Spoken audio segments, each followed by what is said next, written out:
And it disappears. Welcome to the Wilson Center. My name is Jeff DeBelco. I have the good fortune to direct our environmental change and security program here at the Center, coordinate our Global Health Initiative. And it's a great pleasure to welcome you all for discussion that we've entitled Deforestation, Population Development in a Warming World, a Roundtable on Latin America. I have a constant kind of pull and tug with my colleagues. I'm of the meeting titling preference for kind of everything in the kitchen sink, in part to reflect that's what we're trying to do here and have different communities come together about a different set of topics and how they connect. I think we have an excellent panel for doing that. It doesn't make for nice, neat and clever and short invitations, but nevertheless I think it reflects the diversity of the work that our panel's done, the diversity of the issues that we try to tackle with our focus on population health, environment, development, and we're doing that today in a region of the world that the Wilson Center and the Environmental Change and Security Program hasn't done as much about, but we have over the years turned to these folks and some of you in the audience as our real experts on it, and it's really an oversight on our part that we want to try to rectify, in part with sessions like the one today that we're very pleased to be co-sponsoring with our Latin America program here at the Wilson Center. So just a quick word about where we're sitting, and then we'll get on to the focus of the meeting. The Wilson Center, as I think many of you know, is the former memorial to Wilson, founded in 1968 by an act of Congress. Wilson is our only president to have a PhD. Congress thought it better to have a living memorial where these worlds could come together and learn from one another. So we've been doing that on a nonpartisan, non-advocacy basis since '68. The Environmental Change and Security Program is a younger program. We started in '94, trying to provide the kind of space for these kinds of dialogues across communities and across groups that we've been doing since 1994 and since 1996 with the generous support of USAID's Office of Population and Reproductive Health under the current grant, which is what we call HELPS, Health, Environment, Livelihoods, Population and Security. So it's terrific to have today's session added to those series of seminars that we've been able to do under that rubric. We hope you will take advantage of some of the materials from other and related meetings, as well as some of the ones that the speakers here have contributed as authors on New Security Beat, our blog, the website, and as well as our focus briefing paper series. Liza has a piece in that is available out front. Jason has been one who's always been contributing to our blog and to our meetings here, and I think we have some PRB materials. And then David, I'm pleased to say, has got a contributing author on mapping population onto WWF U.S. priority sites, a brand new report that's just come out that we have that as well as the maps out front. So everybody up here is being very prolific in ways that we hope that you will take advantage of. So let me introduce our guests. Liza Grandia will start at the end, and she's going to kick us off. Liza is a geographer. She's at Clark University, and it is terrific that she's able to come down. We have had this in mind for a while. She's very fortunate, has a new baby at home, so we appreciate her making a quick dash down here to share her insights in person with us. She's assistant professor of international development and social change, and has been here at the center before talking about, but it's been some years ago, talking about her long-term research on looking at population health environment issues in Guatemala and the Petén, and working closely with NGO Pro-Petén, who's been an innovator and long time working in this space. So it's terrific to have Liza join us. Next in order of speakers, but not sitting up here, we'll have David Lopez-Carr, who's also kindly traveled to join us. He's Associate Professor of Geography at UC Santa Barbara, where I'm sure he has a really tough time resisting the temptations of the gorgeous waves outside his office.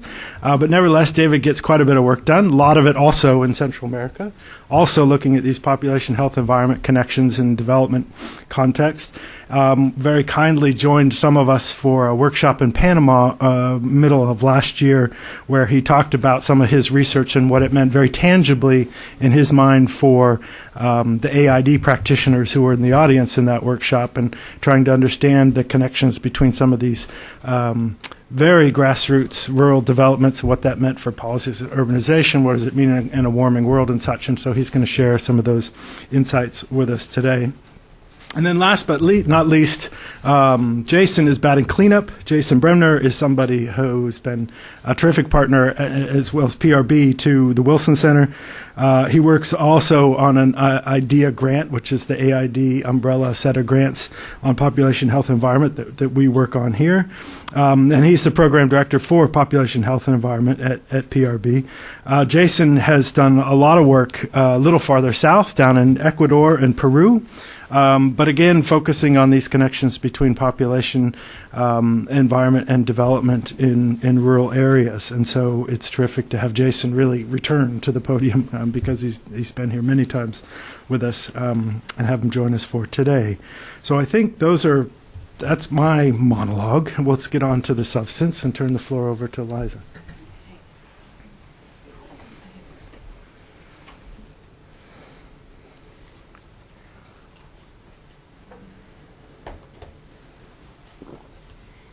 Thank you very much, Jeff. It's a pleasure to be here again.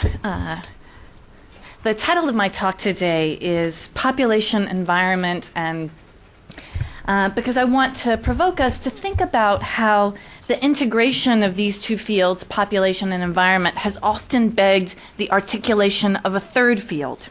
How you fill in that blank often reflects the kind of development interventions you deem appropriate. So before I continue, I want you just to take a moment and think about how you would articulate that third field. What word comes to in your mind's eye when you hear population, environment, and... Okay. As I was researching my last book, which actually caused me to rethink my own relationship with population environment issues, I learned that the grandfather of integrated PE thinking, Thomas Malthus, himself articulated an implicit third field, that of poverty, which he felt was caused by high fertility, and therefore any relief to the poor would cause even higher fertility. In fact, his treatise on population was influential in the revision of the English Poor Laws in 1834, and leading them to prohibit any aid to the poor except in workhouses. And in the same vein, he supported the enclosure of the British Commons so as to punish freeloading and shift the burden of raising children onto the nuclear family. So while the demographers revere Malthus, the Marxists criticize him for exonerating the rich from a moral obligation to the poor. Now, I think what you think about Malthus isn't just a topic for academic or historical debate, because it's an implicit guide for what's to be done about indisputably growing numbers on a finite planet, about which there have been many schools of thought since the 1960s. And here I'd like to pass around a handout that will go through of some of these contemporary debates. So, starting in the 1960s, early environmentalists and classical economists conceptualized, like Malthus, population as the independent factor causing environmental degradation, and for that reason they're often referred to as NeoMalthusian. Some foundational writings in this genre might be Paul Ehrlich's The Population Bomb or Donella Meadows' Limits to Growth. In response, in the 1970s, neoclassical economists, or cornucopians, began to argue that population was, in fact, neutral or positive, depending on available technology and government policy. And in agriculture, Esther Boserup was famous for developing a model for showing how population growth could actually stimulate agricultural intensification. Now, joining them were third world critics who argued that greater ethical priority should be given to solving poverty problems today rather than distant demographic problems. And besides that, they thought that development was, quote, the best contraceptive. Now, the weakness of this argument, of course, is that fertility often does decline in the absence of economic development in response to women's desires to space or limit births, and we're going to see that in the case of Guatemala. So, led by women's groups, following on that observation, a new paradigm emerged in Cairo in 1994 that led to a more holistic emphasis on women's health, education, empowerment, and employment as factors that would bring down fertility rates faster than demographically targeted family planning programs alone. Then in the 1990s, you get a kind of medley of many different people starting to think about population and environment issues. The closeted Marxist and the dependency theorist came together in a new interdisciplinary field in academia known as political ecology to re-argue, in some ways echoing critiques of the 70s, that environmental problems are essentially distributional, not demographic. You had geographers like Piers Blakey who observed that while population growth might be a proximate factor in land degradation, to leave the analysis there would ignore something, for example, the history of how colonial elites seized the most arable lands, thereby compounding or accelerating natural resource degradation in local sites. Also in the 1990s, with growing concerns about terrorism, military and governments became interested in population use vis-a-vis security and food security. And like the cornucopians of the 1970s, they're interested in technological solutions to provide calories to the teeming masses, and less interested in thinking about pricing and distributional issues. So we have this back and forth, as you can see, that keeps going, reverberating across the decades. Also in the 1990s, biodiversity conservation groups got interested in population when they realized that some areas of the most intense demographic growth on the planet also overlapped with their conservation, quote, hotspots. And there's a certain pragmatism to their argument that around protected areas, conservation organizations are often the only NGOs in town, and so they make excellent partners for introducing family planning to remote areas. Now, since the turn of the millennium and following a series of important, significant trade agreements, NAFTA, GATT, the consolidation of the WTO, an eclectic global movement, I'll call altermundistas for lack of a better term, has launched a slightly different critique than the Marxist of a kind of Malthusian approach to thinking of population, in which they argue that the problem isn't with capitalism per se, or private property per se, but with greed, and specifically corporate greed, a certain set of legal and trade paradigms that are undermining the health and stability of the global poor, which is a perspective to which I am admittedly sympathetic. Now, amongst the altermundistas, I think there are kind of two interesting camps that we should keep our eyes on that are kind of, I think, an emerging paradigm. On the one hand, you have U.S. environmental justice organizations that have forged a very strong movement, bringing together diverse populations into the environmental movement. And then on the other hand, you have a lot of interesting international groups that have responded to disasters like Bhopal, Agent Orange, Amazonian oil spills, but somehow these two movements have yet to meet, but I think that they will. And for my next book, I'm really interested in looking at how they might forge a united movement through the lens of cancer, because they're both interested in thinking about how the growing number of pollutants and toxins in our world affects populations, particularly vulnerable populations like women, reproductive age, and infants, have a very similar common ground. Now, as you know, debates amongst these schools of thought can be very acrimonious, in part, I think, because they operate on such a global scale of analysis, which leads to oversimplification and a search for magic bullets. But if you zoom into the regional, community, and household levels, many of these camps begin to blur together. And to illustrate this, I want us to travel now to a so-called population and environment hotspot, the Department of Petén in northern Guatemala, where I've worked for the last 17 years with an organization called Pro Petén.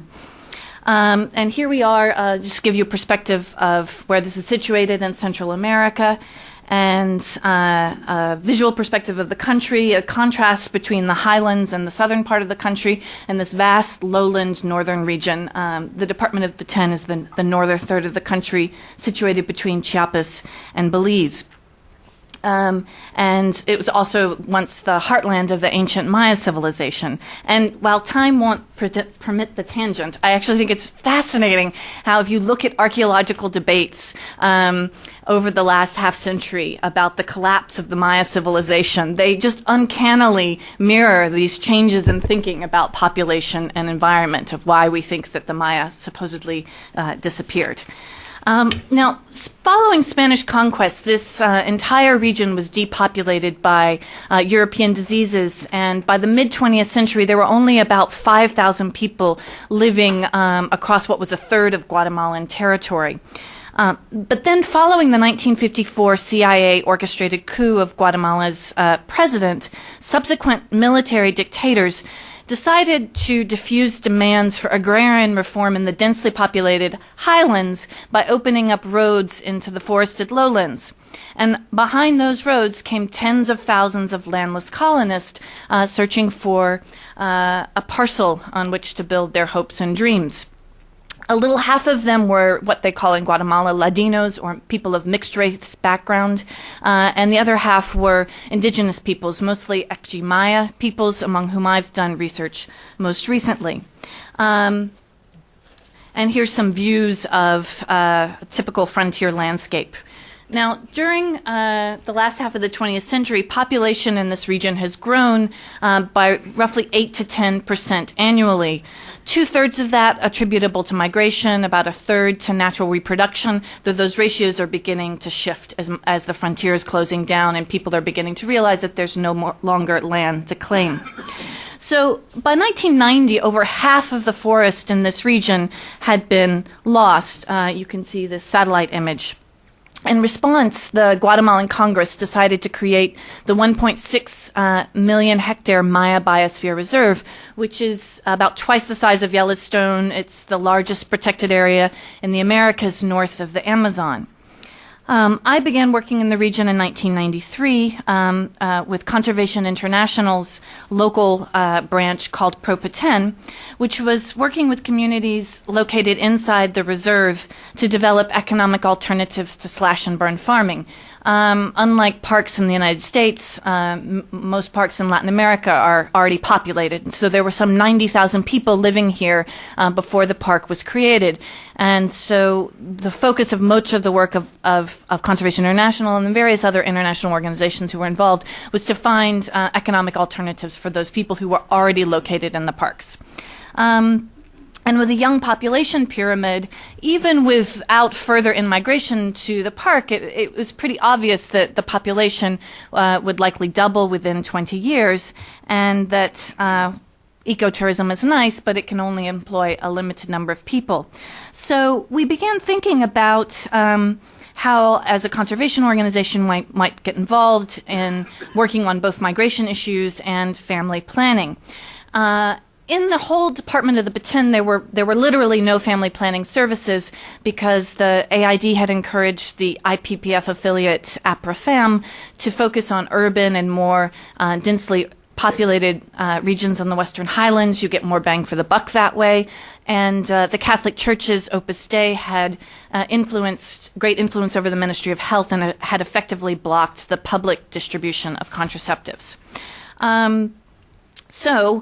As a conservation organization, we had to kind of figure out what we could do to kind of aid in the provision of reproductive health services in the region. So I moved back to Guatemala in '97 with a Fulbright grant to figure out how to do this. So first off, we knew that we needed data because the Peten, for cost reasons, had been excluded from the demographics and health surveys carried out in Guatemala previously. And frankly, nobody had any idea what the baseline fertility might be. It ended up being 6.8, perhaps I think at the time, the highest fertility rate in the Americas. So one of my steps was to convince the government and AID to fund a DHS in Peten, which we carried out in 1998. And taking advantage of that, we added on a special module in consultation with local stakeholders, both government agencies and civil society groups, of topics of regional interest. So we looked at migration, agriculture, use of forest resources, conservation opinions, perceptions of population, and the closing of the frontier, among other topics. And the last time I was here, I talked about that process of pulling together an integrated DHS and the lessons learned from that process. And since then, my colleague David Carr has done some really terrific analysis on that DHS data. And just last year, another colleague, Megan Ibarra, Norman Schwartz, and I replicated the module 10 years out in another 1,000 households that we've just completed the report that we hope to publish soon as we locate some funds for the printing. But it's an unusual example where we actually had an opportunity to replicate the same survey 10 years out. Usually a project closes and monitoring ends. So we've got some very interesting results about changing migration patterns and use of forest resources from that replication. But what I want to talk about is how we used the DHS to build a very integrated and somewhat eclectic population and environment program in the Petén that we called Remedios. And during the first phase of our work, we focused on establishing family planning services with partner organizations and a kind of wide array of other integrated projects, including demographic planning with government agencies, organic agriculture, medicinal plants, gender work, and other linkages that the Guatemalans perceived as being important between population and environment. And although I think CI's biologists thought that we would have Catholic priests shouting bloody murder outside our offices, we were actually able to do this without a ripple of controversy. And I think it's because the local staff really visualized reproductive health as a right unto itself and had a great deal of compassion for the difficulties of women's lives on the frontier. Now, as a result of our efforts, and the interventions of our partners, in just 3 years, the total fertility rate dropped from 6.8 in 1999 to 5.8 in 2002, and in the most recent DHS, it had fallen to 4.3. And those results were surprising even to us. So Petén has basically gone through a fertility transition in less than 10 years that it took Guatemala 25 to pass through. That we did this in a region that's still primarily rural. Over 2/3 of the population live in remote areas, many of them without access to roads, I think makes it all the more significant. Here are some other indicators over the most recent DHS's. Contraceptive use has doubled in the last 10 years. And interestingly, HIV knowledge is higher now in Petén than even in Guatemala City and the national average. Now, the philosophy of Pro-Petén as a conservation organization working in population and reproductive health is to work, first of all, when we can, with partner organizations, and then to fill in the niches of issues that they aren't able to address. So looking at the DHS results and also hearing from our partners, we learned that there was a significant challenge between indigenous and mestizo populations in terms of access to family planning services and knowledge about family planning services. So at the turn of the millennium, we decided to shift our focus and begin working in mass education projects, particularly with Kekchi Maya communities in this region.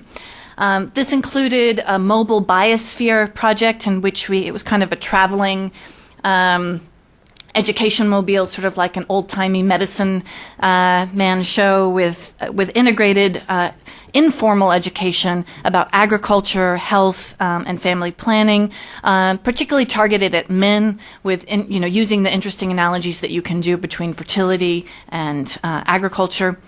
And here you have some images of the kinds of work we did with the mobile Biosphere. And then my favorite project, a bilingual radio soap opera that's been broadcast over the last 8 years titled Between Two Roads, that we produce in 2 languages, in Spanish and in Kekchi Maya. Sashchalibe is the name in Kekchi, that we replay in multiple stations across northern Guatemala and also in Belize. And we've replayed it as well in the sites of origin of migrants who are coming to Petén, because one of the ways, you can't prevent people from moving, but you can give them information about the lack of land availability in the frontier today, because effectively all the free land has already been claimed. So the soap opera is set in a typical settler community called San Jeronimo, located on the edge of a protected area.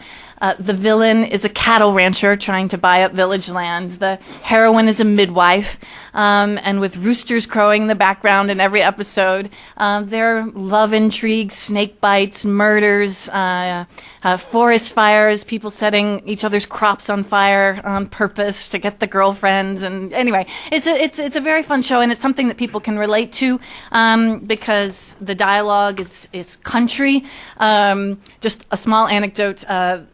We did this project with funding from USAID Washington's Population and Environment program, but the AID Population Office also wanted to be involved in Guatemala City in reviewing the scripts, and they kept correcting the grammar, and we kept sending it back and saying, no, this is how people talk. So I have struggles over grammar. So in just some images of the kind of work we did, a lot of focus groups, and particularly to make sure that the show was meaningful both to an indigenous audience and to a mestizo audience. As I said, it was initially funded by AID Washington. Those funds were cut short by the Bush administration cuts to the Population Office. And so we actually began working, I think this was good for the show in a way, we began working with a variety of donors who had realized this is a very compelling medium and flexible to begin to touch on a whole range of social and environmental issues. So since then, we've tackled a lot of very difficult agrarian issues, and even worked with archaeological projects and talking about the value of cultural patrimony. And the show keeps going. And the success of the show has also led Propitin into doing some documentary filmmaking. Last year we produced a film about the threat of African palm plantations now being planted across the region for ethanol, and which are pushing people in southern Petén off their land and driving them to invade protected areas. So it may not seem like a conservation issue, but it really is. And I think looking back over the last 12 years of work, we've really done, in one way or another, projects in all of the different kind of camps of thinking about population and environment that I started my talk with. So while I don't tend to be someone who really talks a lot about the population bomb, we had a really successful little project working with government ministries to do demographic planning. And a guy from the Park Service was really compelled by the idea of population momentum and integrated the software in their GIS database of monitoring deforestation. And so I myself was surprised about how sometimes working outside the box can have unexpected results. And then certain projects, I think, like the mobile biosphere and the radio soap opera, have been successful because they are so cross-cutting across many of those schools of thought. I'll be honest, this often put us in conflict with Conservation International's DC management. The Guatemalan staff was much more interested in thinking about environmental justice issues, food security, and agrarian issues, while the DC office, I think, only had more of a buy-in to population and environment issues insofar as we were working to provide family planning services in protected areas, very kind of straightforward. It was an unfortunate conflict because it eventually led to the separation between our organization and CI.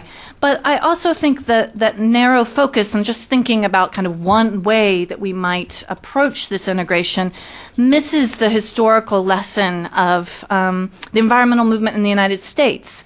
If we'll recall, the publication of Rachel Carson's Silent Spring in 1962 transformed here what was perceived as an elite movement, in the same way that conservation in countries like Guatemala is still in many ways perceived as an elite movement, into a much broader-based, socially dynamic movement that involved new constituencies such as mothers concerned about their children's health, migrant farm workers, inner-city residents, factory employees, and so on.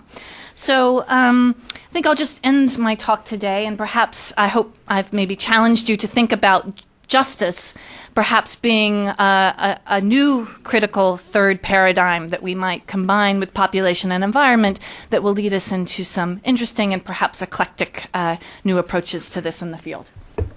Thank you very much.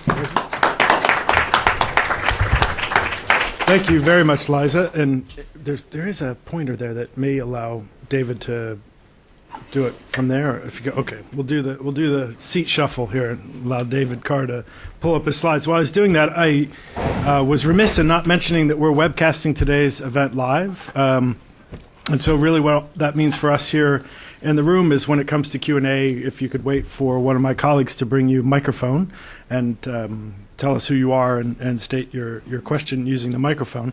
But for those of you who are watching online, the PowerPoint slides are available there on the page where you are picking up the video feed in the right-hand margins, as well as the additional WWF report that David is a co-author on, Liza's previous focus piece on the Guatemala case from a few years back, as well as today's PowerPoint. So feel free to access those documents while you're watching the video feed. So, David, let's turn the floor over to you. If you ever think to yourself, population and environment, what a huge issue. What can I do about that? Look at Liza Grandia. I've known Liza for about 15 years, and I am quite certain that much of this dramatic decline in fertility that we see in Petén is much thanks to her passion, vision, and persistence. So it's an honor for me to be here with Liza, with whom I've shared lots of hardships and lots of good times in Petén and elsewhere, and with Jason Bremner, who was my office neighbor at the Carolina Population Center during graduate school. And thank you, Jeff, for inviting us.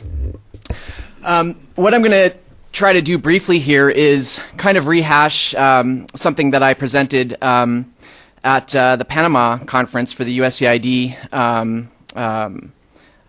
conference there in October, was it? April. In April, yeah. It's all blurring together now. Thanks. And essentially, I'm trying to now do this for a broader audience in terms of policy application.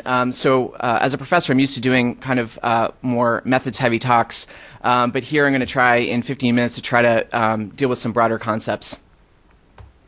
So if we think about big trends in demography right now, what are the big world population dynamic issues that we hear about, that we know are happening right now?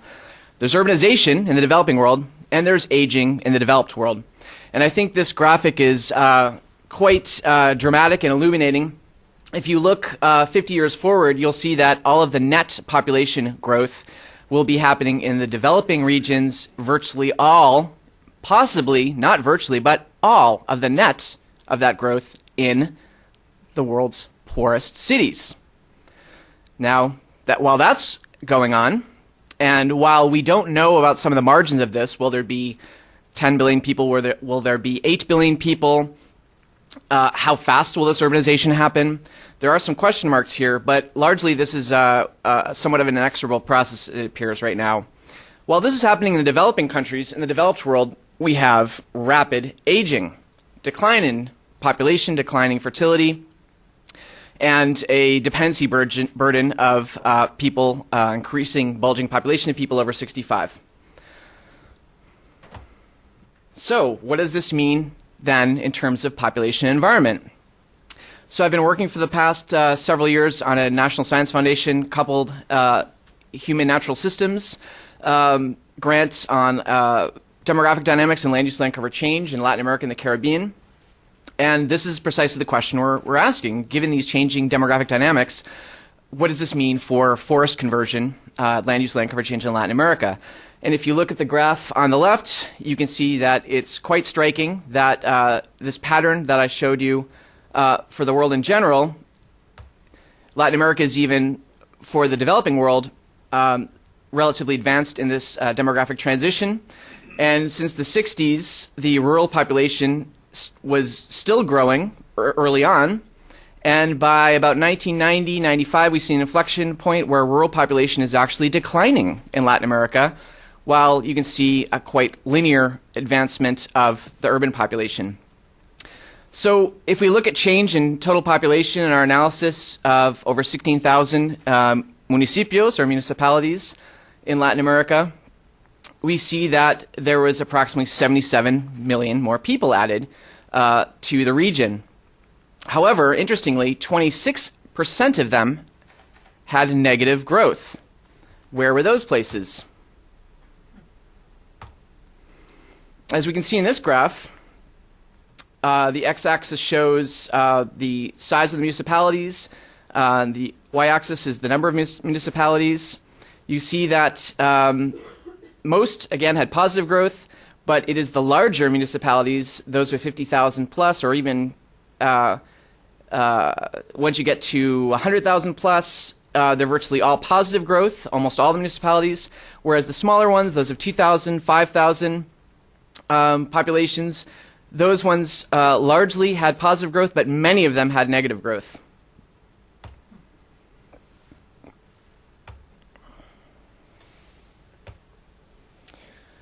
So what municipalities are gaining and what municipalities are losing forest cover? Here again we see great variation. Interestingly, many of the more arid, xeric ecosystems, such as in northern Mexico and northeastern Brazil, have actually gained forest cover or woody shrubland cover, whereas we see continued forest clearing in the Pantanal and Amazon areas and throughout Central America. We also see some forest regrowth in the Andes.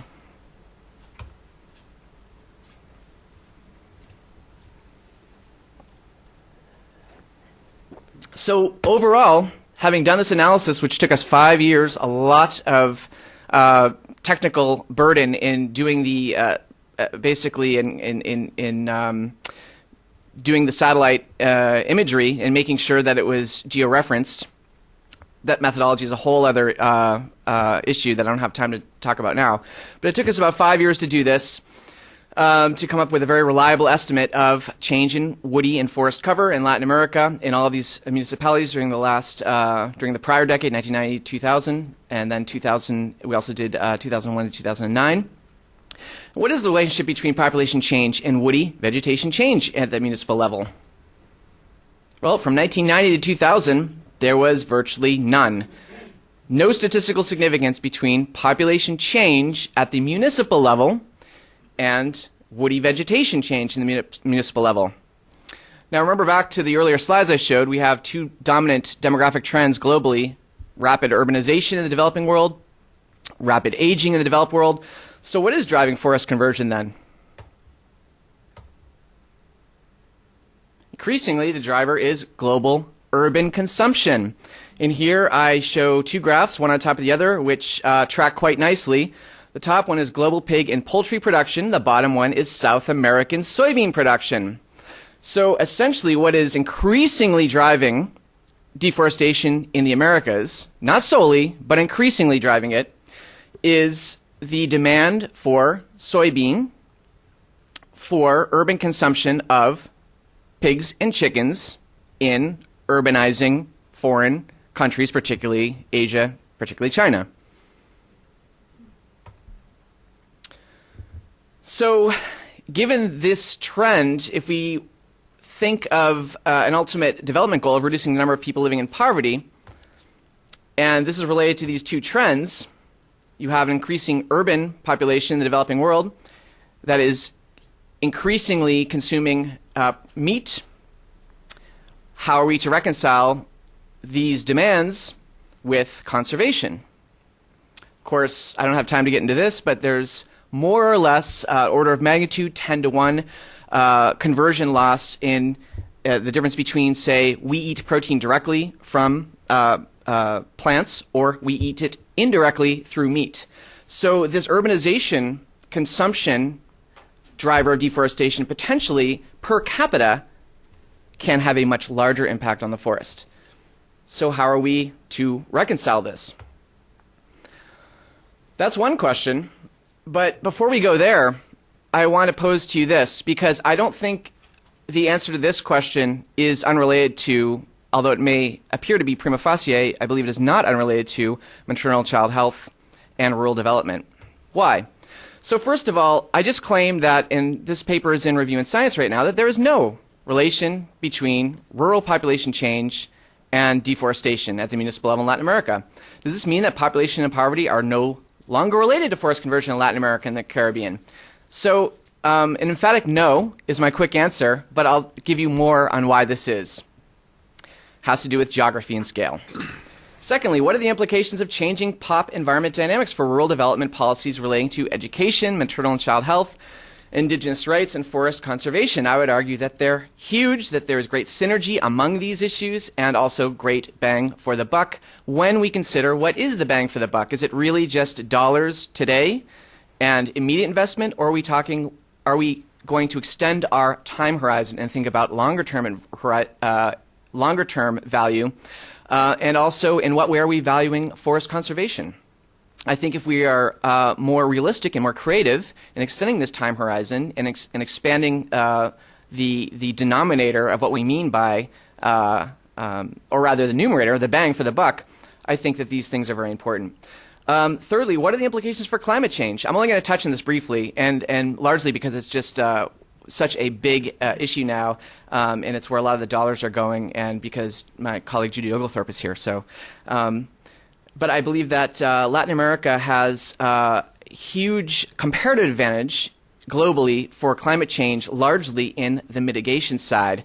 Why? Because it has much of the world's tropical forest that contribute obviously as a carbon sink, and it also relatively has fewer areas at immediate risk of hazards based on climate events such as lowland Asia. So how can it be then that population and environment are so intimately linked still in a direct way? And also, how are they linked through vis-a-vis this urbanization consumption pathway? Well, first of all, I think it's important to keep in mind that there are two Latin Americas, in a sense. So Latin America is 75% urban. In fact, it's closer to 80% now. But this is made up of two very different Latin Americas. You have places like Argentina, Chile, and Uruguay, which are about 90% urban, and then you have places like Guatemala, Ecuador, Bolivia, which are only about 50% urban. And there are lots of other countries like this too. For example, Nicaragua is the ambassador here. I promised Abuelita that I would give you saludos cordiales de los Lopez de Managua. And within these, there is vast variation. So what's going on among the remaining 25% rural? Is there bang for our buck here, or is this a fait accompli? A fait accompli in that, A, there's nothing we can do really. Stuff's going to happen. Fertility will come down at its own pace. Well, I think the last presentation shows us that, this is not the case. Or is it a fait accompli on the other side that, well, these people are all going to move to the cities. This is happening. I think that there's a big question mark here in terms of this remaining 25% that are rural. And of course, remember that in the rest of the world, in developing world, much larger percentage of the population that's rural. So this has bigger implications even globally. So how can poverty-driven deforestation happen with rapid deforestation? Basically, we're talking about a disproportionate scale problem. So we have a small population that tends to be poor, have large family size, tends to be rural migrants. This very small population, a tiny fraction of the population of Latin America, in fact, a tiny fraction of all those who migrate at all in Latin America, have a disproportionate impact on forest conversion. And if you look at it from the household level, you have these macro-scale demographic, political, economic, social, and ecological dynamics. These are filtered through local variation. And then you have, of course, household responses. And people have lots of they have sort of a suite of options available to them. When people decide to migrate to rural destinations, this is where we will tend to see agricultural extensification as opposed to other impacts. So poverty-driven forest conversion tends to target unoccupied forest land, the external frontier, whereas commercial agriculture often follows land consolidation and thus may or may not be converting old growth forest in the internal frontier. So this is an important caveat to recent studies that are showing an increased a proportion of forest conversion at the hands of large corporations, and somewhat qualifying my earlier slide showing soybean expansion, because a lot of this is on land that was already cleared by smallholders, okay, and now it's being converted to another land use. whereas, again, the more poverty-driven for deforestation is often in the external frontier and new areas of forest to be cleared. So this is a very different impact.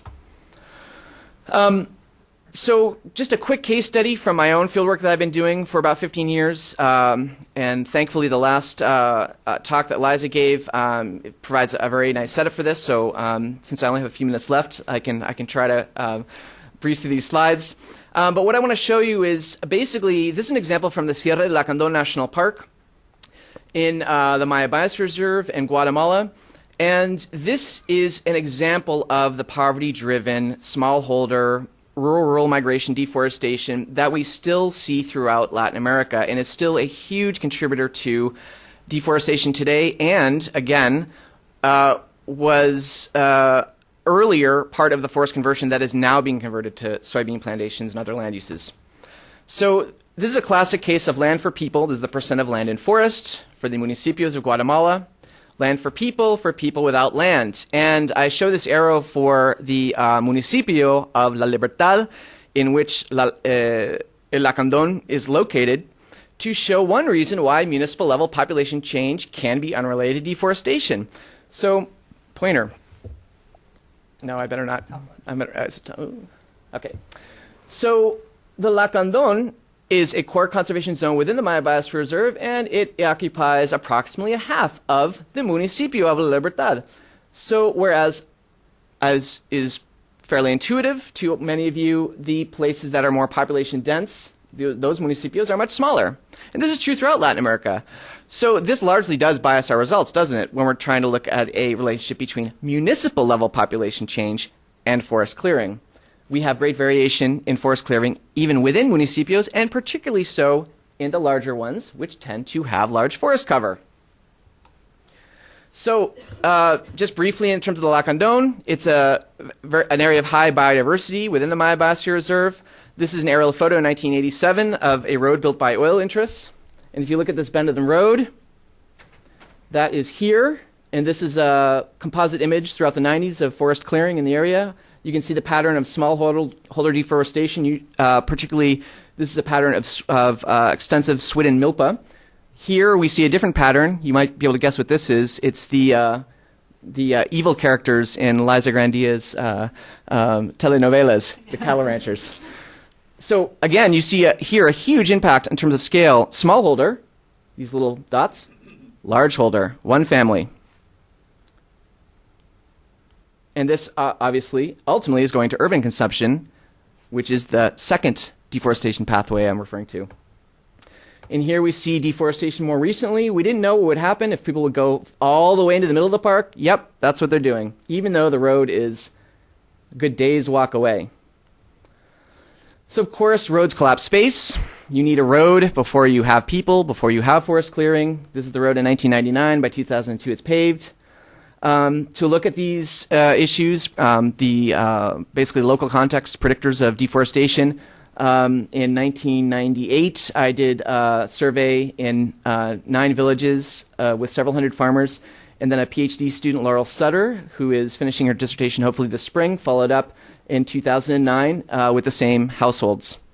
And so here we can look at change over time. This is surveys we did in Spanish and in Quechua, and we have a local expert here in Liza, Masacholat. And if we look in 1998, there was still a lot of forest on the internal frontier, but and you see by the fallow and the maize, this is largely just a small holding, large, extensive swidden, and very few had pasture, only about 20% or so back in 1998. Much larger group now has adopted pasture. We see that the fallow land has ballooned. The fallow is still extensive, but you can see that a portion of this fallow is now turning into pasture, and there's very little land remaining on the internal frontier. So essentially, within these farm households, these plots, you have very little forest remaining just within 10 years. Why? So I've written many papers on this, and you're welcome to go to my website to look at any of them. But because we're talking about population, health, and environment, I'm going to focus just quickly on some of the demographic factors. So At a regional scale, you have about 10% annual growth in the 90s. Sure, large communities, you have more agricultural expansion. That's kind of intuitive. Liza talked about the rapid fertility decline, but even within Batan, of course, you have sort of different levels of fertility. Here, it's a very remote forest frontier. You still have about 8 births per woman. Larger households, more agricultural expansion, both on the probably for the supply and demand side reasons. Indigenous households had a larger family size preference, but the desired family size in the region was about 3 births per woman. That's a huge difference. And so this speaks very much to Liza's efforts and the importance that education and women's empowerment can make in household decision making. Also, in terms of future migration, we're already seeing that a good portion of these households that had been there for only 5 to 10 years are already moving out to the next frontier. These populations are selected for continued migration to other rural areas because they're less likely to be able to compete in the urban workforce and forget collecting the $5,000+ you need to get to the United States. Population growth is high, but the population density is low. That's where you tend to have high impact per capita or per household. Political economic factors are also important, of course. Proximity to the capital equals more contact, more agricultural intensification. Counter to much of the literature, more land title, or rather land title here was associated not with conservation and intensification, but with agricultural expansion because land title allowed access to credit and thus led to invariably purchasing of cattle. About a quarter of the population is Maya, and here you can see a Maya ruin that had just been recently cleared for a milpa. The Maya farmers, and there are several groups here, most of them are Kekchi, do tend to have a more expansive swidden, but they are somewhat less likely to have cattle, which isn't the case everywhere, as Liza is a great expert on, but it has been the case so far here, and so over time, this may have less of an impact on the forest in the Lacandon. So demographically, of course, we have your proximate and your distal or secondary causes, and I can run a multivariate 2-level regression here, and yes, community population is important at the second level, and yes, I can get an R² of about 60%, which is great in social science, but there's a 100% correlation between there being people here at all and deforestation. So that leads to the second question, well, why are people here in the first place? And this is an important question because, again, guess what? It's less than 1% of the population of Guatemala that moves to any rural frontier at all. Yet, that small, tiny fraction of the population has a disproportionate impact on the forests, and that is true throughout Latin America. This gets back to my earlier question that I posed. Even though we have this rapid urbanization now and aging throughout the world, what about this sort of poorest 1 billion in rural areas that there's still a question mark surrounding? So, of course, using the same household model, people make a decision. They have various options available to them. If they end up going to a rural destination, they're more likely to participate in extensive farming, and that's the arrows here that I'm going to focus on now.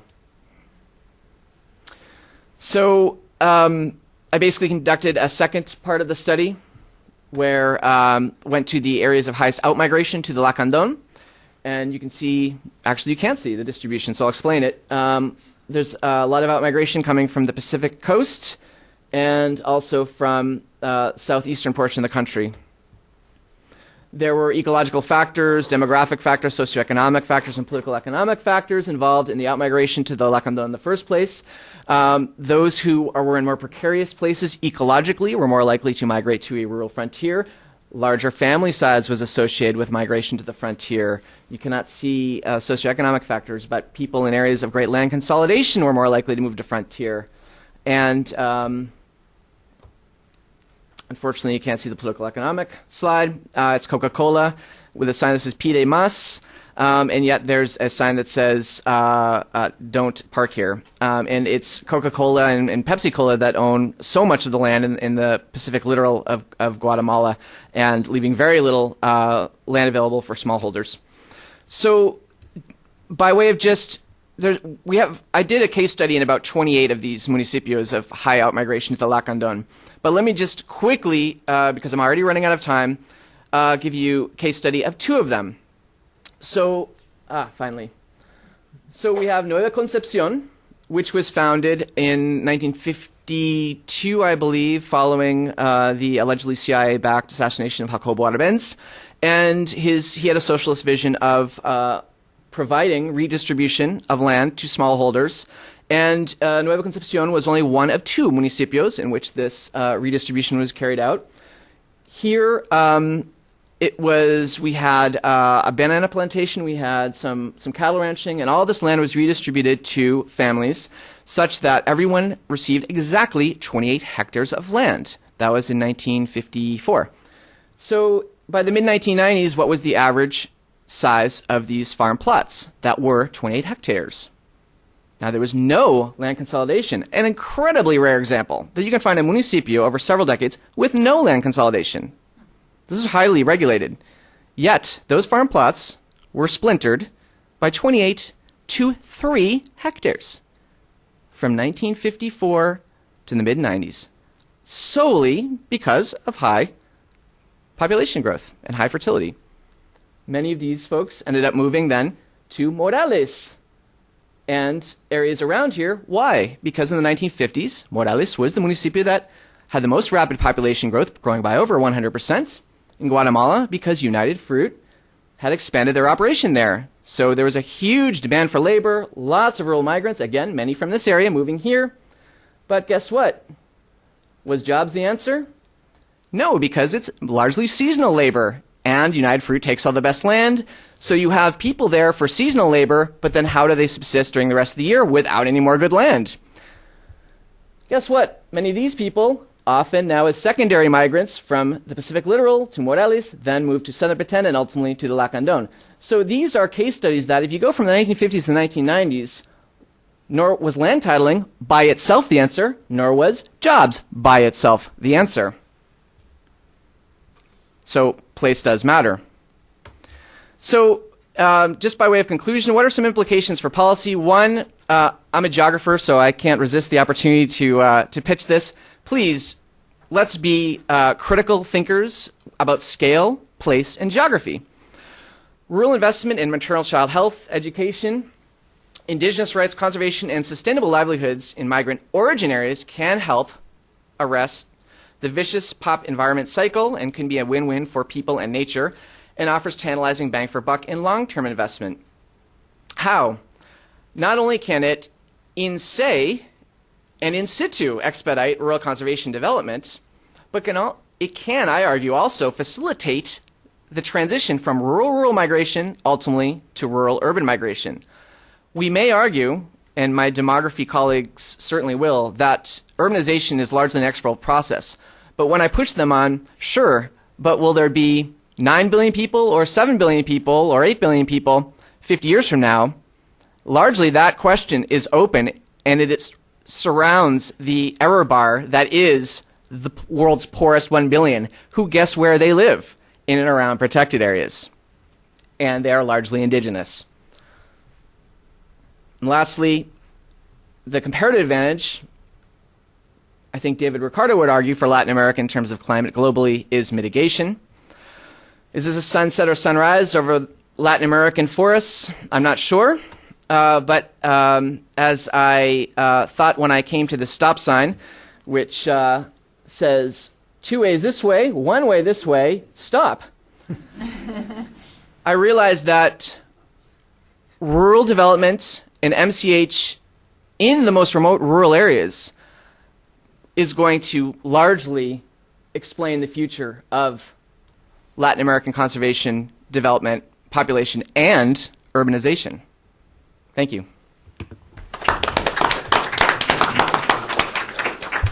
Terrific. Thank you very much, David. And then we'll turn finally to Jason Bremner.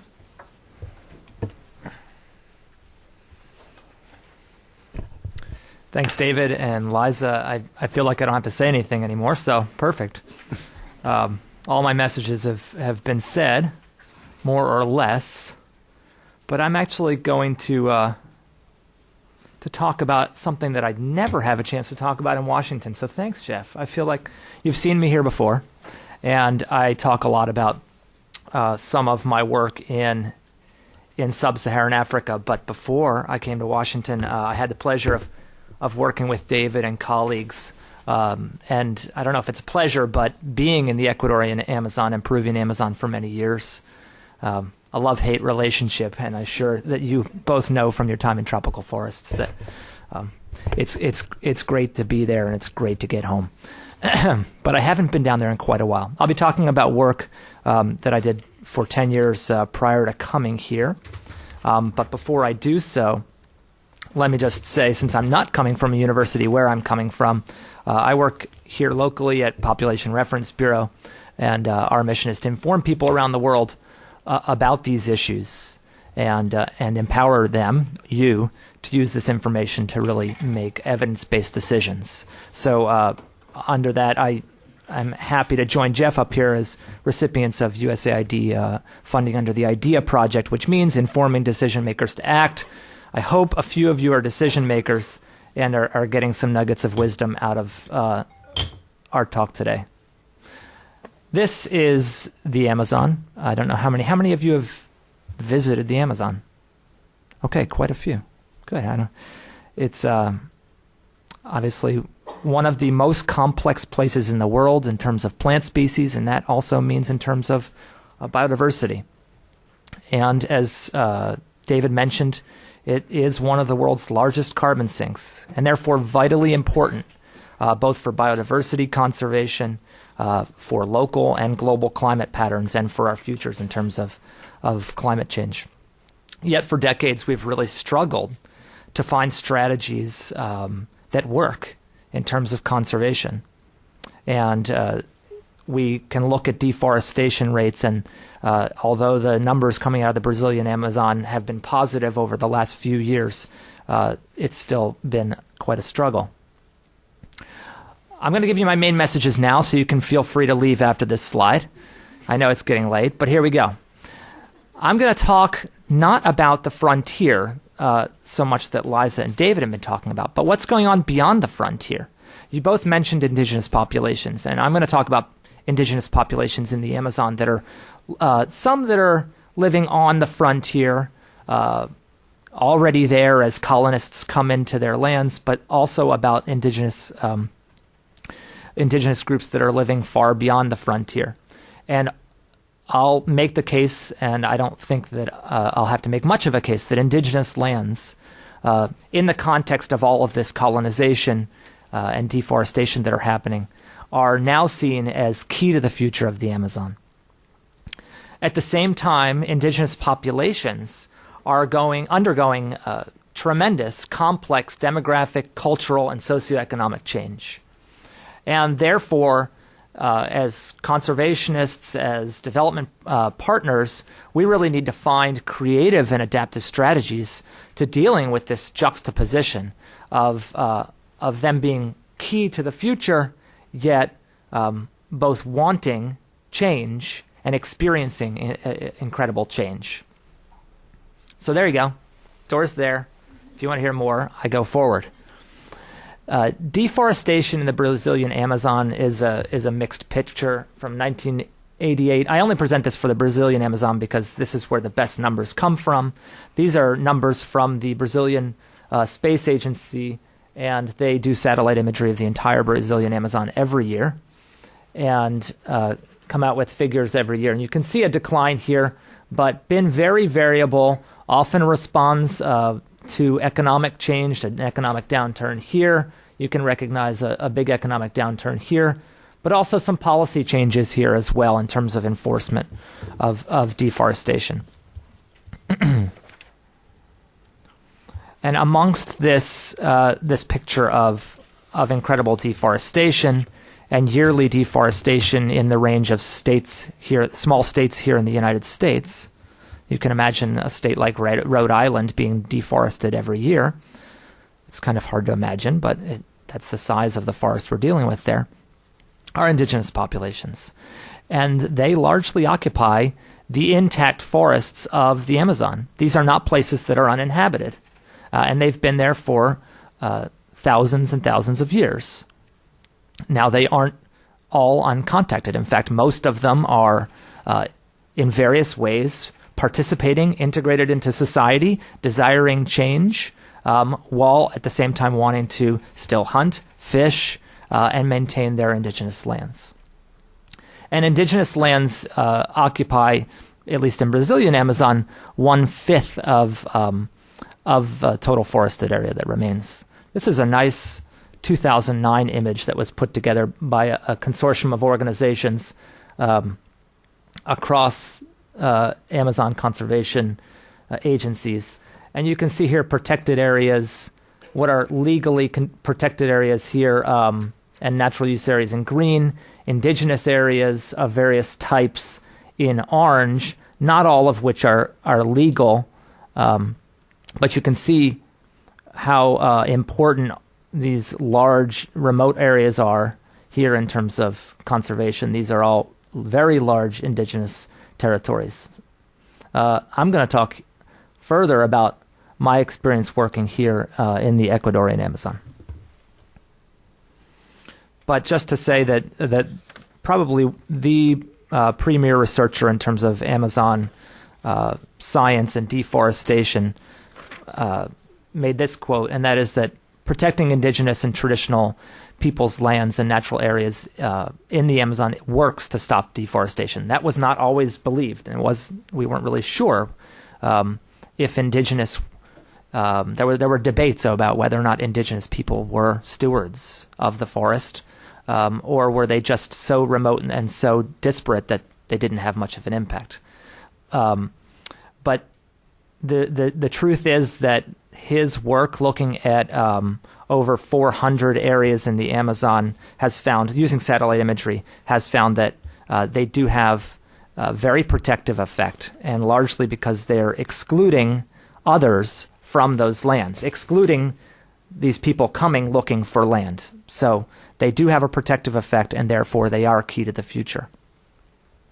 I'll repeat this point about them undergoing complex and demographic, cultural, and socioeconomic change, and I'll just do it with a photo. This is not over time. These are Guarani in the Ecuadorian Amazon.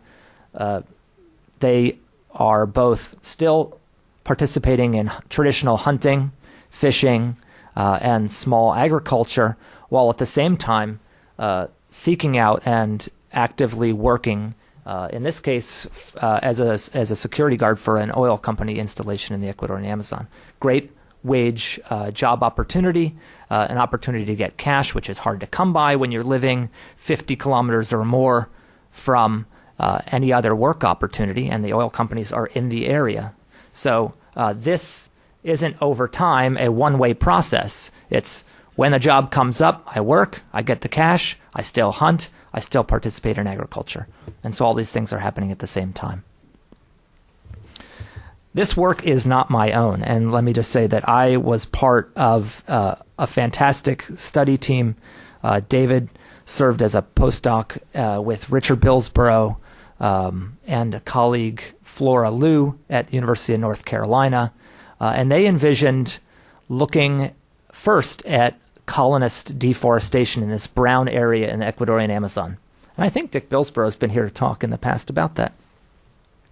And they were working here, and they, in doing that, realized that the indigenous populations were both interspersed in here and then beyond, and they set out with the ambitious idea of actually doing a household survey beyond the frontier and with these populations, and also doing ethnographic work. And they had ethnographers living in indigenous communities for up to 6 months, 8 communities, and then they did household and community surveys in 36 communities and 500 households. And if you have visited this area, you can understand what kind of undertaking this was. This is what it takes to get to some of the communities. This is this is an airstrip in the middle of dense forest. This is a Guarani community. This is an airstrip that serves only about 8 households. So, but if it was randomly selected in that probability survey, you've got to get there and you've got to sample it. So I'm not going to talk any more about the methodology, just to say that that there were efforts to make this as random as possible and to get out there to the households, and that's not easy to do. Sometimes it's by canoe, and these things aren't as stable as they look. It's a good thing I was a swimmer. And I did actually fish Dick Billsborough out of the river more than once. But some of these communities along the river actually have houses that look like this. And this is a Kofan community, actually at the edge of protected area.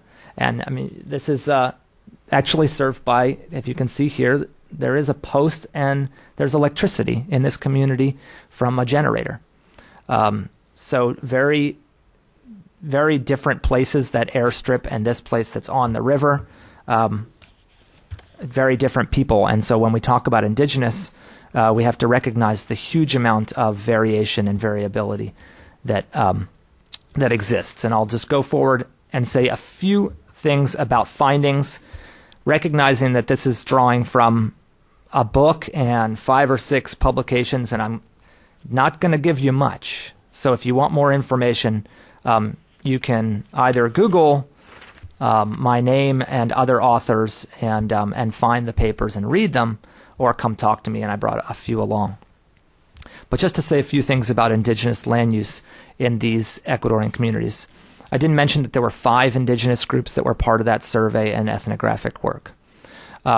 And what we found is that as Nepstad, who was the guy who did the satellite look at indigenous areas and said, yes, they're protective. As he found at a satellite level, we found at a household level that, yes, colonist areas and colonist households definitely use land very differently than indigenous. That's not groundbreaking. You can pretty much see that when you go there. But that this is very clear. Their aspirations, their use of the land are very different. And colonist areas have both higher rates of deforestation and of forest fragmentation. So at an individual level, households use land differently. It's not just about being dispersed and remote.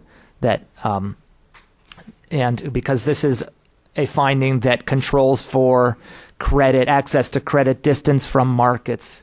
So there is a difference in the way that indigenous people and colonists use roads, or use land, controlling for all other factors. Yet there's tremendous diversity between the indigenous groups. The Waorani are very different than the Quechua, than the Shuar, than the Sequoia. They all use the land very differently, and therefore the strategies that you come up with have to be very particular to the group that you're dealing with. And to make things more complicated, and I'm a bit of a pragmatist, and I guess now I'm a reductionist, because it gets even more. There's a lot of diversity even among even within indigenous groups. So depending the Quechua, there were some. I think there were 15 Quechua communities, and the Quechua communities were very different in the ways that they used land.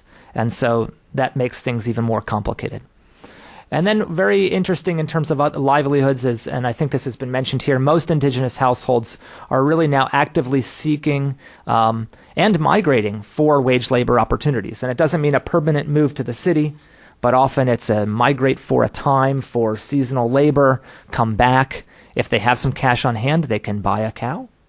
They can invest it differently. They can send their kids to school in a city that's far off. So this is all occurring. Just to show you that the 5 groups do use land differently, we did see some differences here. I can talk about these in the dialogue session. And these are sort of characteristics of the different groups. I don't expect you to memorize this, and there won't be a test afterwards here with the professors. But here, this being off-farm employment, what was really interesting here is that the Waorani, who are the most remote of these groups, I mean, these are I think our closest Waorani community was around 40 to 50 kilometers from what we call a town, but if you've ever been to one of these towns, I don't know, it's a bump on the road, maybe a store. what you would call a town, because that's their sort of center place for getting goods. So they're really far from things. Yet you look at how many of them are participating in wage labor, and it's over 80%. So this is the group that really lives beyond the forest frontier, but they are really active in wage employment. And then the Quechua, who are really close, and are sort of marginally involved. 50%. 50% is still a lot when you think about indigenous communities. All right, that's one finding. Let me move just to say a few more things, and then I'll allow time for I hope lots of discussion. Every single one of the 36 communities that we went to, there was no such thing as private land title.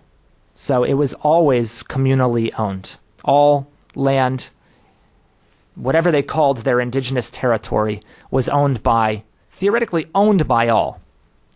So people didn't have a land title where they could hold it up and say, I have a paper and this is my land.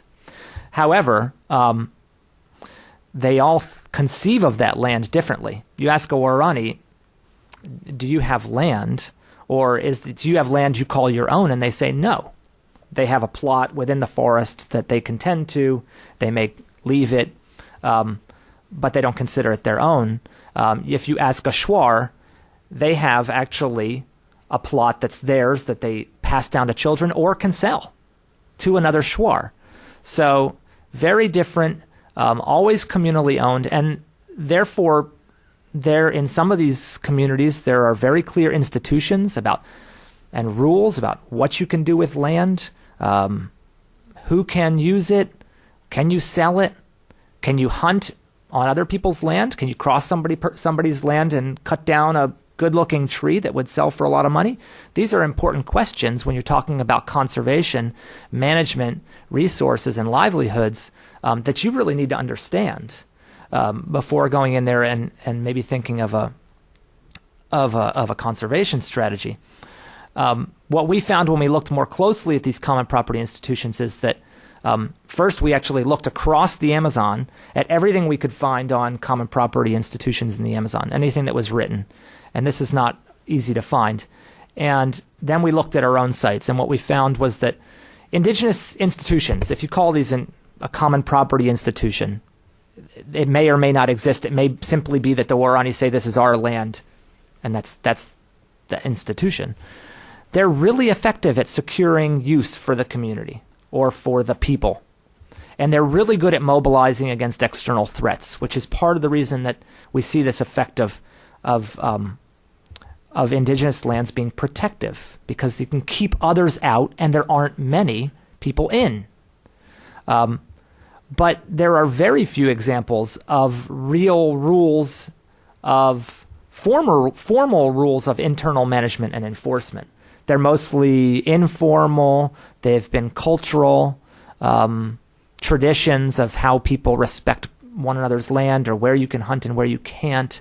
And when things get more formal, as they tend to when the surrounding space gets tighter and tighter, when people encroach and suddenly, or there become more of you in one space and you have to actually make rules, there aren't a whole lot of examples where, at least that we've been able to find, that are written up. There are, of course, hundreds of different indigenous groups, and I don't claim that they don't exist, but I'd love to learn more about them, because they would be great lessons for thinking about these common property institutions in the context of all the change that's happening. If these are the protective factor, then we need to know how to protect them, protect the institution that protects the land and protects their way of life. And if we don't understand them, then I say we're largely going forward blindly. I'm going to make one last point, and I think my colleagues have already made it, and which is the differential fertility in these areas. I think David talked about Latin America, and Liza as well, the incredible transition that's happened in Latin America in terms of demographic change, in something like 40 years going from 5 births per woman to 2.3 births per woman. But this really masks, even at a country level, if we look at it at a country level, it really doesn't mean anything when you come to the Amazon. In fact, if you look at these subpopulations, they really lag behind. One, I'll show some data in a second. And two, they're largely unrepresented. I mean, the Petén never had a DHS until 1998. I'll show you some data in a second that says we have no idea in most of these areas what's happening in terms of demographic change. These are we went through the DHS at the province level for Amazon provinces, and let me just say that thanks to my colleague Mara Graff for putting together this on a short notice, but it does show, at least at a basic level, urban in blue and rural differences on the Amazon. These are almost always, this is contraceptive prevalence rate, not fertility. Okay, high being better than low. And you can see that rural areas obviously fall behind in the Amazon. This north region here, this is based on 14 households. The DHS surveyed 14 households in the north region. That's a whole province in Bolivia. 14 households. What does that tell us? I mean, that doesn't tell us much of anything.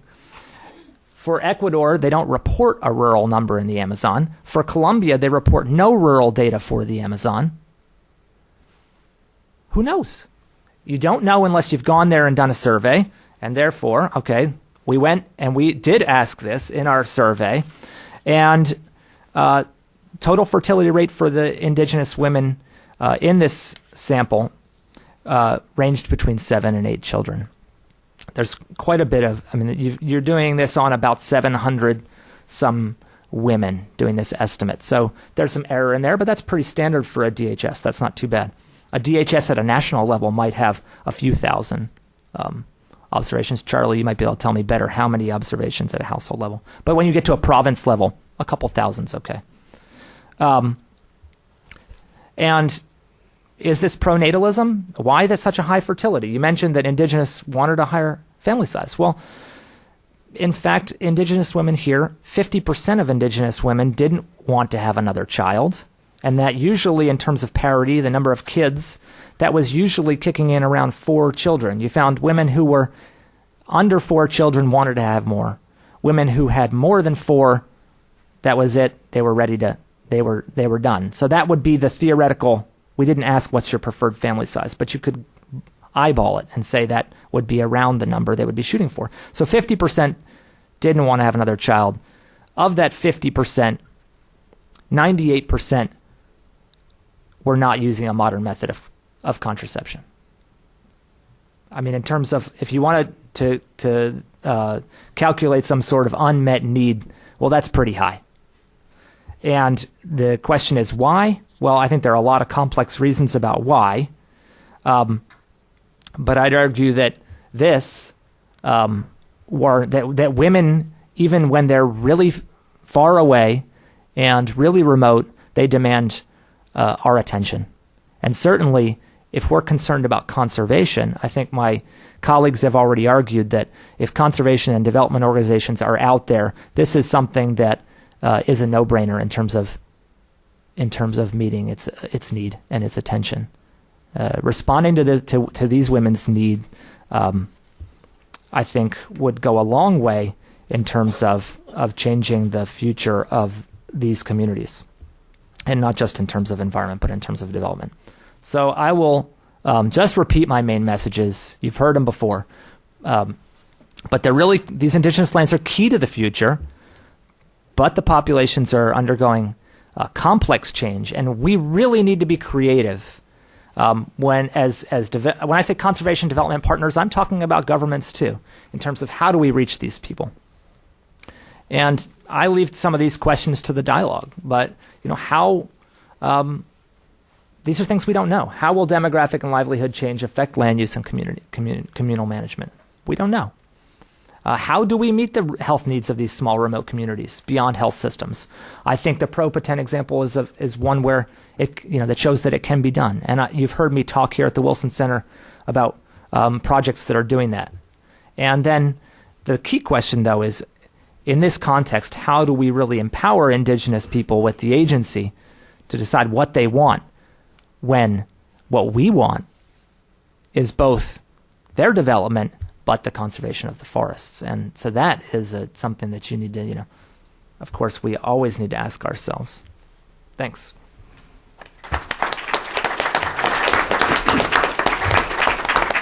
Thank you very much, Jason. Thank you to everyone on the panel. Why don't we turn the floor open to discussion? We've had 3 rich presentations. I'm sure there are some comments and questions. Sky, why don't you bring it down here to start with Ed Carr, and then we'll collect some more and go from there. Hi, Ed Carr, Climate Change Coordinator for Dacha Bureau at USAID. The first 2 presentations actually got me to thinking about this. Liza, you didn't bring up in your sort of typology of thinking on this the connection sort of between population and environment, the Leach and Fairhead example, where they actually started digging through data and demonstrating empirically, in some ways, that rising population didn't necessarily lead to degradation. And the reason it then ties the second one, David, maybe you can talk a little bit about this. I'm wondering how much new methods, new sources of data, new empirics are going to contribute to sorts of the conversations we're having. And we're going to answer some of the questions that Jason just posed to you guys right at the end. Right, but why don't we'll take a couple then and then give folks a chance to respond. So we'll take 2 over there. There, and then Charlie. Thank you very much, and congratulations to the panel. Very good presentation. My name is Hernan Rosenberg, and I used to be with the Pan American Health Organization. I retired a couple of months ago now with the University of Chile Independent Consultant. And I'm saying all that because I wanted to... I appreciate what is being said. I don't disagree, but I think that it's a little more complex in the following sense. We had a couple of projects that were basically around the area of empowering women, indigenous women. And we got us into serious hot soup with those that think that the indigenous cultures need to be respected because they consider the empowerment of women was somewhat of a Western, to call it some way, imposition among. So I think that's one topic that I think needs to be done. In other words, the somewhat romantic idea that, okay, it's great, let's leave them the way they are, so because the conservation, etc., has some contradictions there. That's one point. And the other one, I think that the question, 2 more. Land tenure, in other words, all these collective ownerships, which I think are very important. I think that they do have a very interesting conservationist approach to it. However, there's some contradictory between that and the sort of Spanish imposed whatever idea that you own the place. And we were witnesses to an important trial last year, which I think is lasting about 7 or 8 years, between I think it's Occidental Petroleum, but I'm not sure, and the government of Ecuador, because they put a pipeline in the middle of a tribe, and the question is who should pay for removal of the pipeline, because it's already been established that the indigenous people are right in not having the pipeline in the middle. So that's that I think is number 2. And the third issue that I wanted to raise here is that even with all that, I think that the part of the problem that Liza pointed very nicely, and David, this displacement of people. I mean, they're not doing for the fun of it. I mean, it's not too much fun to leave your place and go, a couple 100 kilometers away or 1,000. So what are we doing to make sure that they don't feel like displacing? I think that's an important point. Okay. Thank you. Charlie, why don't we save yours for the second round, since we have 4 questions there, but you can, when you have the microphone to start us off for the next one. Who would like, Liza, David, Jason, who would like to start us off? I'll start off. I guess maybe to start with the second question, and I'll try to maybe make some more general comments about.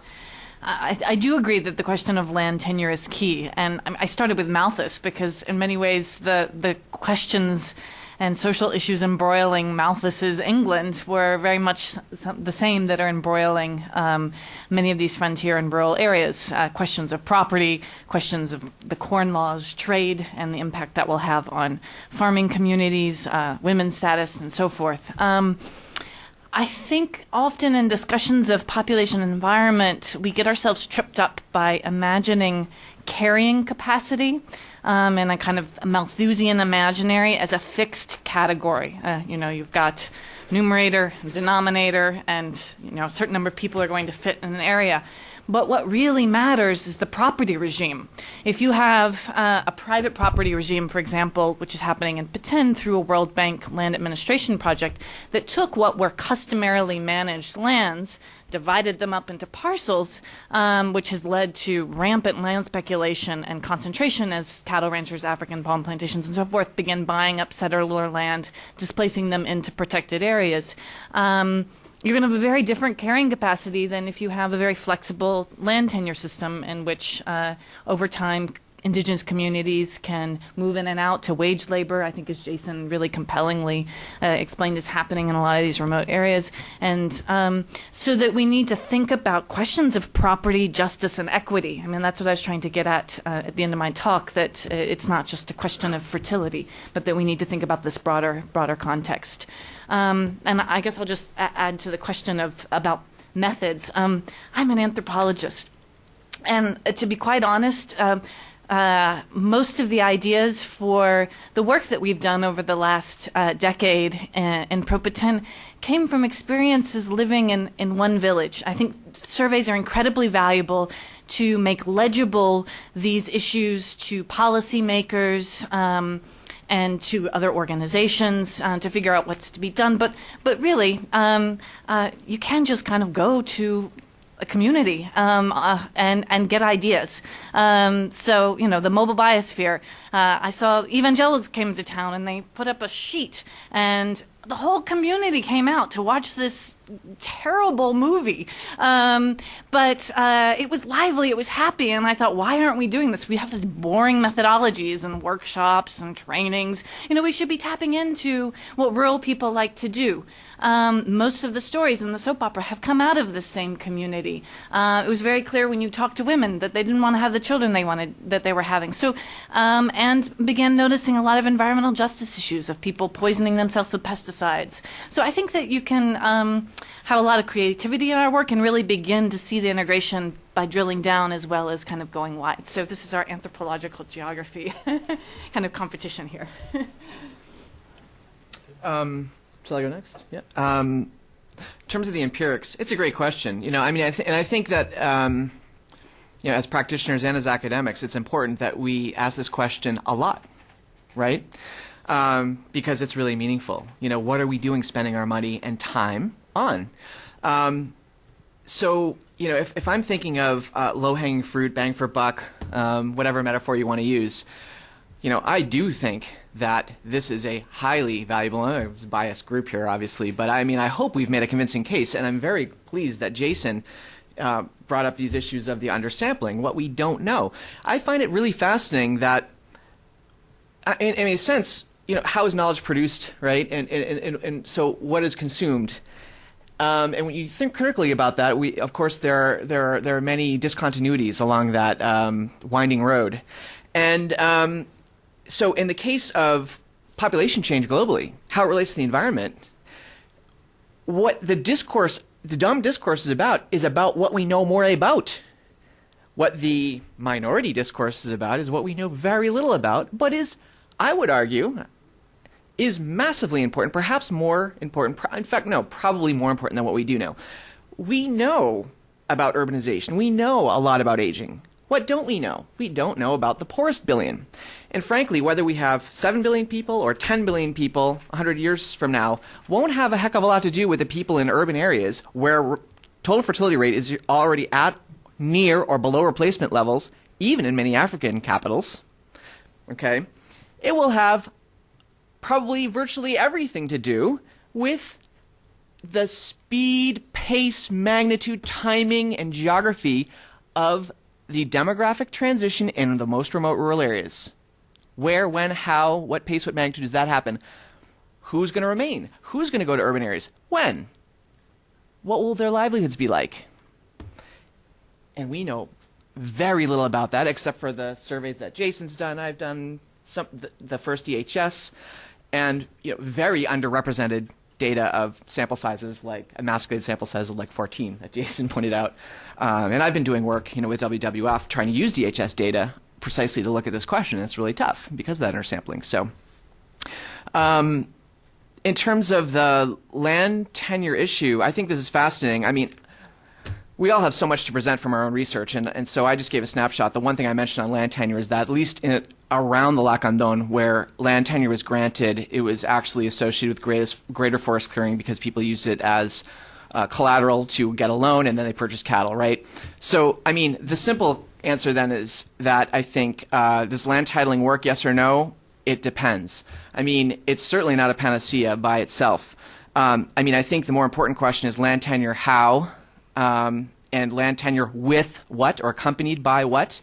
So, for example, land tenure with agricultural extension aid or indigenous communal title. I mean, these things have very different meanings, and Dan Nepstead himself has written a very convincing paper showing that indigenous reserves really work for conservation, and we didn't know this 10, 20 years ago. But also there's the whole issue of what is the meaning of land tenure. I mean, we might call it that, but what do people call it? I mean, largely in Latin America, there's this complex palimpsest of land claims. So that's a whole other issue that needs to be worked out. In terms of displacement, one thing I pointed out is that these, and now I'm talking about globally, these billion poorest in rural areas globally, they are disproportionately selected if they do migrate, to go to another rural area, and therefore have not just in sort of an immediate impact on their local ecology, but have recurrent impacts over ecologies in different places. So, given that we have, even in the most remote rural areas, with rare exceptions, is Bob Engelman here?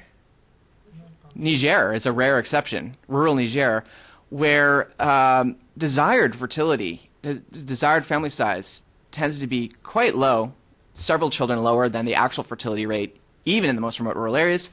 So there is this huge unmet latent demand, and meeting it costs literally pennies per capita, and I think could go a long way towards helping empower women and families to make choices, lots of choices, including whether they migrate or not.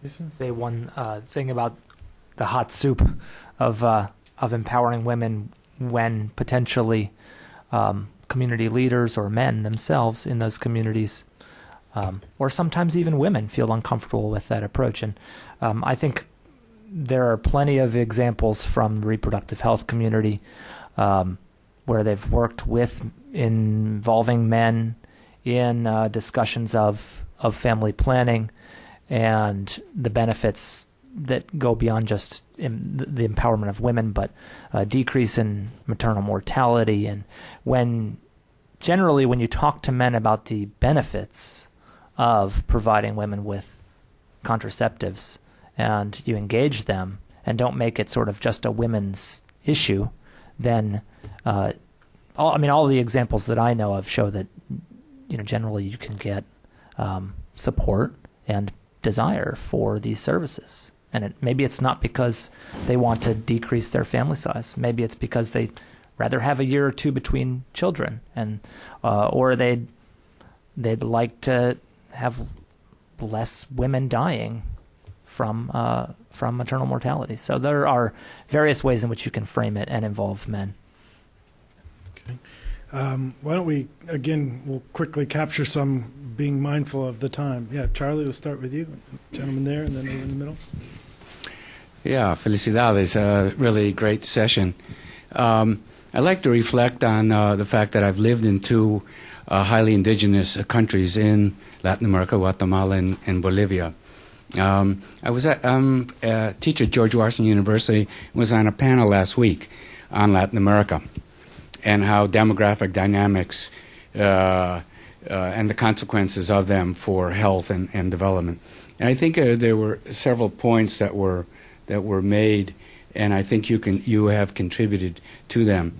I hate to dampen the enthusiasm for empowering indigenous agency, which I firmly agree with, and social justice, which I think is the third word there, is that according to SALADE, Latin American Demographic Agency, the percentage of the Latin American population that is indigenous is declining rapidly and is now below 10%.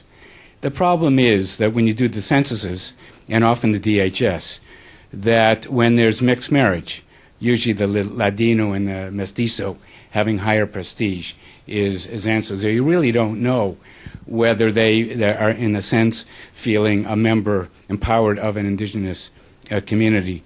But that said, it doesn't mean that they're unimportant, because the case studies show that where the large forests are, meaning there's a vast indigenous community. The other point is that from a demographic point of view, we have to be careful in our use of the statistics on urbanization. If you think about it, we're not talking about the Sao Paulos, the Mexico cities, the Buenos Aireses. Much of the urban settlements are small.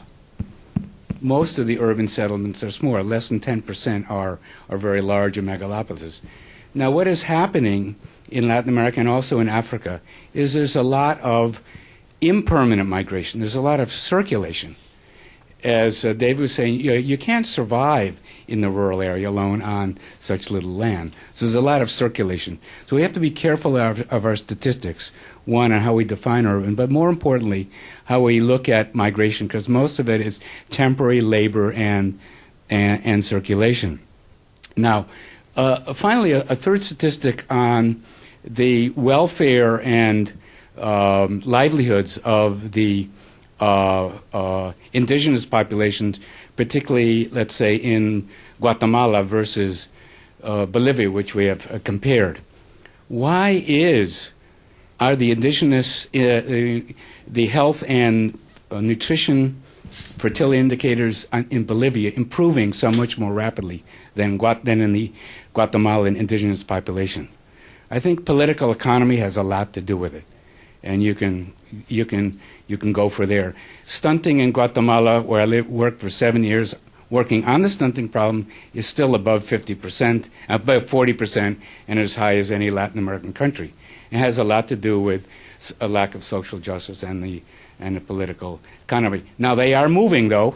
As you know, they're moving to the States, they're moving to Mexico, they're moving around the country, and they have to for survivalship. But I think, again, the comparing those two countries and the progress in what Bolivia is achieving with a greater political economy compared to Guatemala would be a good lesson. Charlie, if you could pass it just to the gentleman right down the right. Thank you. Thank you very much indeed. My name is Hector Luisi. I'm a retired Uruguayan international civil servant. I thought your presentations were terrific. Thank you very much indeed.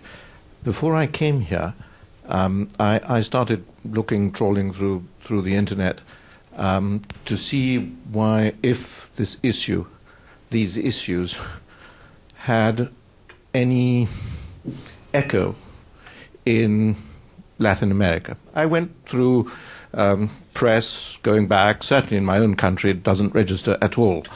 Next door, Argentina, Paraguay, Chile. It is marginal at its best. So my question is, why? I don't think we Uruguayans are particularly stupid, although sometimes we are. But it's the Australians were the first ones to do that, by the way. I'll talk to you later about that.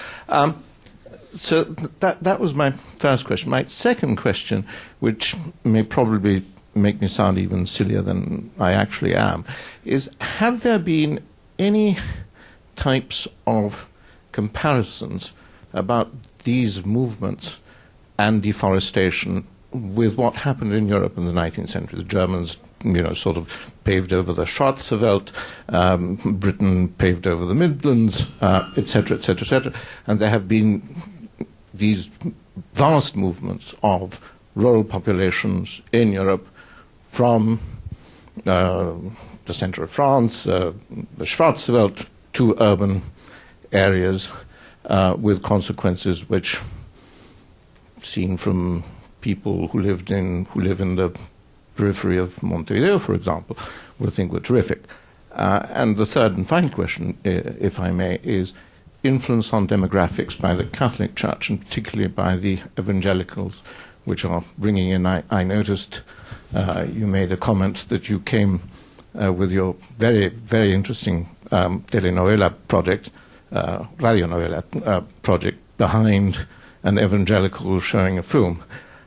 So those are my three questions. Thank you very much. And again, your presentation was terrific.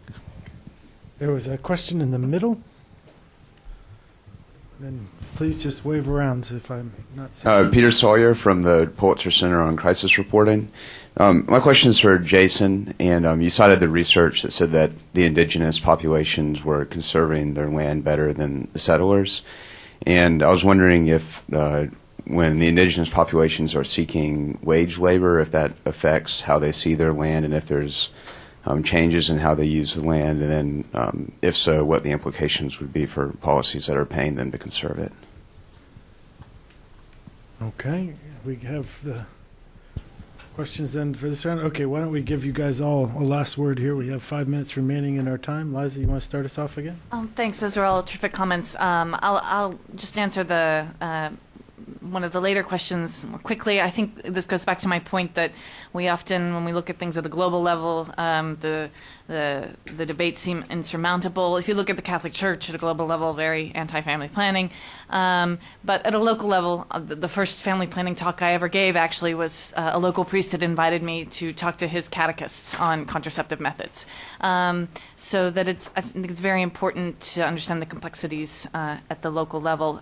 Certainly, though, in these regions, while you have collaboration at a local level from priest, evangelical churches are very different. And particularly in frontier regions, you often get messianic kind of religious movements. And so there's like a lot of diversity to deal with. And Pro-Paten, one of the projects that we'd like to do, and this is ricocheting off of Jason's comment about men, and I think that conservation organizations are very well suited to reaching out to male audiences, partially because much of our staff is male, because conservation in these places tends to be very dominated by men. But that one of our projects we'd like to do is actually begin to understand the differences among different evangelical churches, the difference between the Nazarenes and the Pentecostals, and find a way to begin doing some informal education and addressing kind of misconceptions and concerns about contraceptives amongst those populations, because they're incredibly, incredibly influential in the rural areas. Here, an anecdote building off what Liza was just talking about is, even if you do, well, let me just start off, globally, virtually all countries support tacitly or not family planning services. There's only a couple exceptions, whether it's a Muslim country, whether it's a Catholic country, or whether there's a lot of evangelicals in a country. So there's a lot of issues, and usually socioeconomic factors trump religion.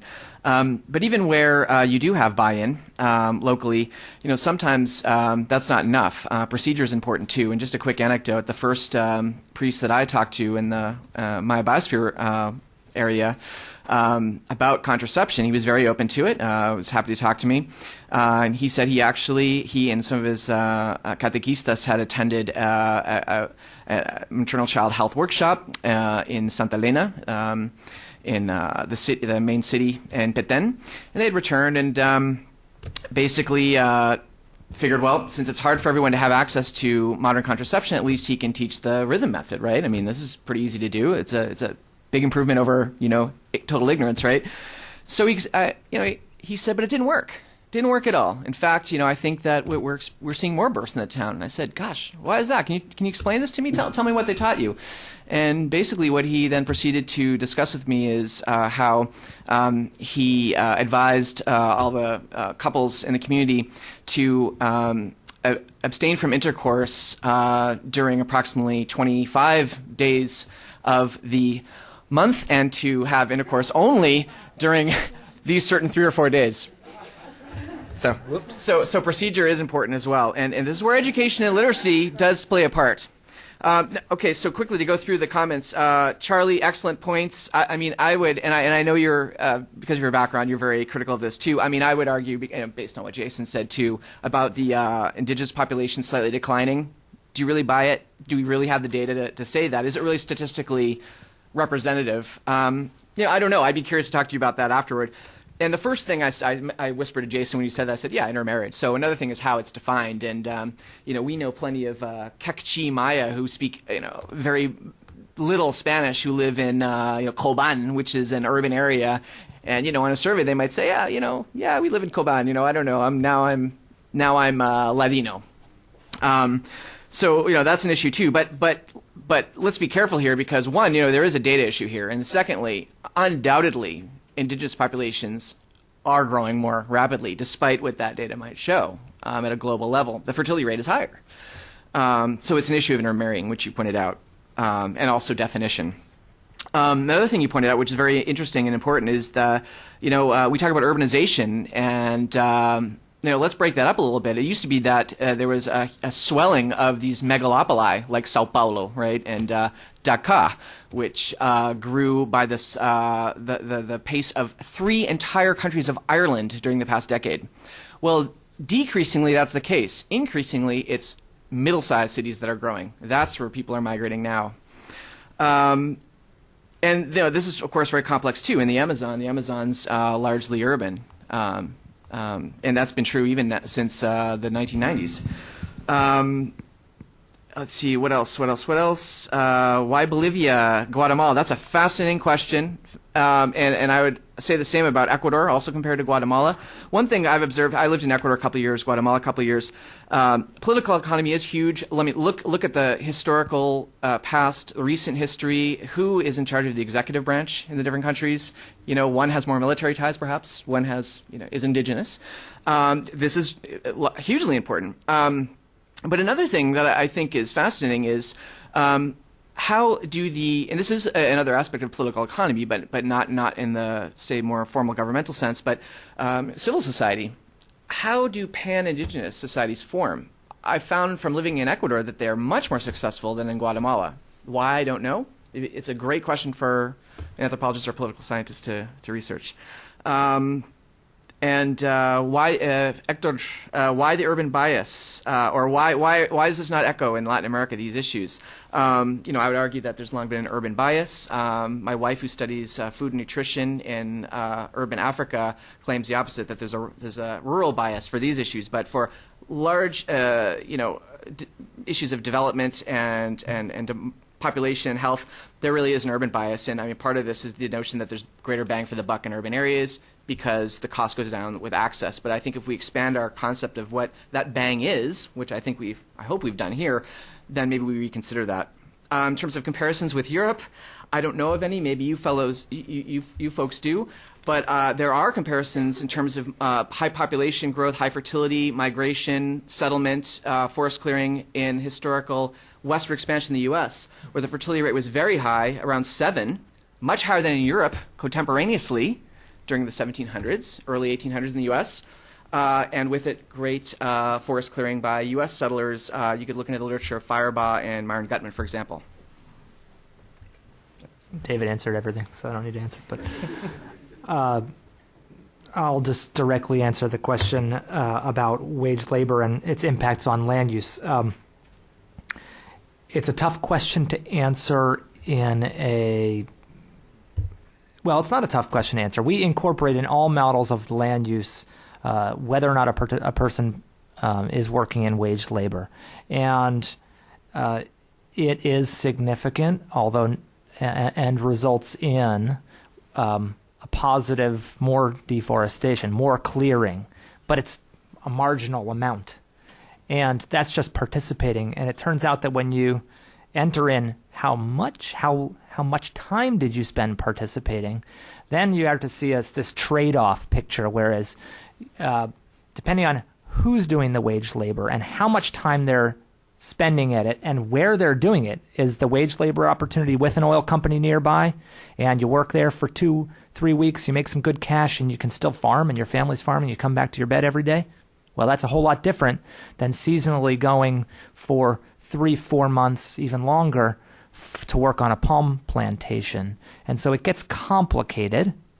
I know I tend to be a reductionist, but it gets complicated, and we're still asking that question. And in fact, that's what my dissertation is on. Ojalá, should I ever finish it? And I'll leave it at that.